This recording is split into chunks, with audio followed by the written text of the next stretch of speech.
August 2017, Shorthand Tamil Junior Grade. Get ready for the dictation. 10 seconds.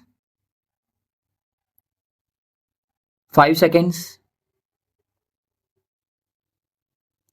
Start.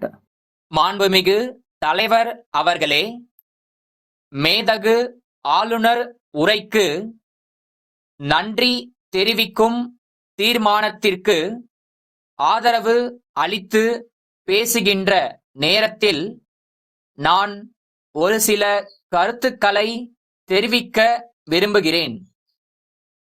முதலாக விவசாயிகள் பிரச்சினை பற்றி எனது கருத்தை கூற ஆசைப்படுகிறேன். நமது நாட்டில் விவசாயிகள் மூலப்பொருள்களை உற்பத்தி செய்து கொடுக்கிறார்கள். அவர்கள் விளைவிக்கும் பொருள்களுக்கு போதுமான விலை கொடுக்க முடியவில்லை என்று நாம் அனைவரும் சொல்லிக்கொண்டு இருக்கிறோம். இன்னும் அதிகமான விலை கொடுக்க வேண்டும் என்று நாம் சொல்லிக்கொண்டு இருக்கிறோம். அது மிகவும் அவசியம் என்று நான் கருதுகிறேன். அது மட்டுமல்ல, எந்த பொருள் இங்கு அதிக விலைக்கு விற்பனை ஆகிறதோ அந்த பொருளை அவர்கள் உற்பத்தி செய்தால் அவர்களின் வாழ்க்கை தரம் உயரும் என்று நான் நம்புகிறேன்.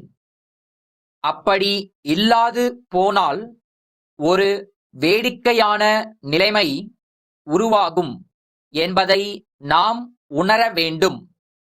ஏழைகள் மேலும் அதிகமான அளவில் ஏழைகளாகவே இருந்து கொண்டு இருப்பார்கள்.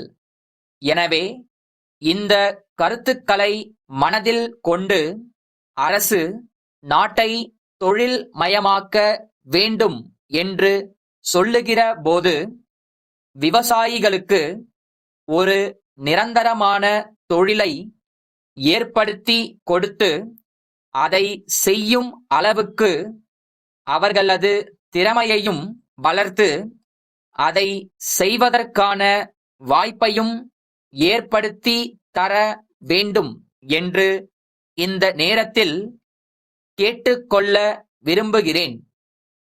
இப்படி செய்வதுதான் அவர்களது வறுமையை போக்க வழி வகுக்கும்.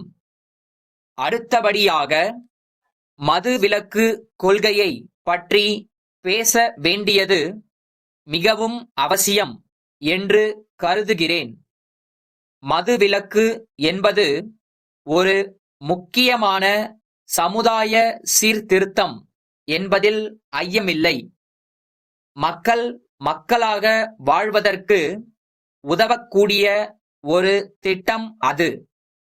நம்முடைய மாநிலத்தில் நாம் இதை பற்றி பல ஆண்டுகளாக பேசிக்கொண்டு இருக்கிறோம். இதை முதலாக நாடு தழுவிய நிலையில் கொண்டு வந்த பெருமை தமிழ்நாட்டிற்கு உண்டு. ஆனால் நாம் என்ன சொன்னாலும் எப்படியாவது பொருள் ஈட்ட வேண்டும் என்று நினைக்கும் மக்கள் சிலர் சமுதாயத்தில் இருக்கிறார்கள் என்பதை நாம் மறந்துவிடலாகாது. நாம் இந்த பிரச்சனையில் கவனத்தோடும் விழிப்போடும் இருக்க வேண்டும் என்று நான் கேட்டுக்கொள்கிறேன்.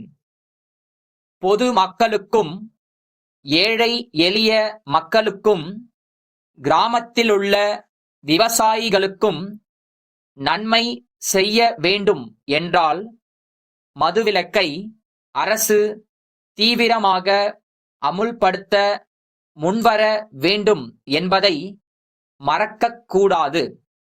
மதுரை ராமன் கூட்டமைப்பு, அகமதாபாத் திருவாளர்கள் கோகுல்நாத் கூட்டமைப்பிற்கு எழுதும் ஜனவரி 10 நாளிட்ட கடிதம். அன்புடையீர், தாங்கள் அனுப்பிய பழப்பெட்டிகளில் 2 பெட்டிகள் மிகவும் பாதிக்கப்பட்ட நிலையில் வந்து சேர்ந்தன என்பதை வருத்தத்தோடு தெரிவித்துக் கொள்கிறோம். அந்த பெட்டிகள் பாதுகாப்பான முறையில் அமைக்கப்படாததாலும் போக்குவரத்தில் கையாளப்பட்ட முறையினாலும் இத்தகைய பாதிப்பு ஏற்பட்டிருக்கிறது. கிடைத்த விலைக்கு விற்க ஏற்பாடு செய்ய வேண்டிய அவசியம் ஏற்பட்டதால் 5000 ரூபாய் இழப்பு ஏற்பட்டுள்ளது என்பதை தெரிவிக்க விரும்புகிறோம். எங்களுக்கு ஏற்பட்ட இழப்பை சரி செய்ய வேண்டியது உங்கள் கடமை என்பதை உணர்ந்து ஆவன செய்ய முன்வருமாறு கேட்டுக்கொள்கிறேன். கூடிய விரைவில் எங்களுக்கு சேர வேண்டிய தொகையை வங்கிக் கணக்கின் மூலம் அனுப்பி வைக்குமாறு கேட்டுக்கொள்கிறோம். தொடர்ந்த ஆதரவை விரும்பும் தங்கள் நம்பிக்கையுள்ள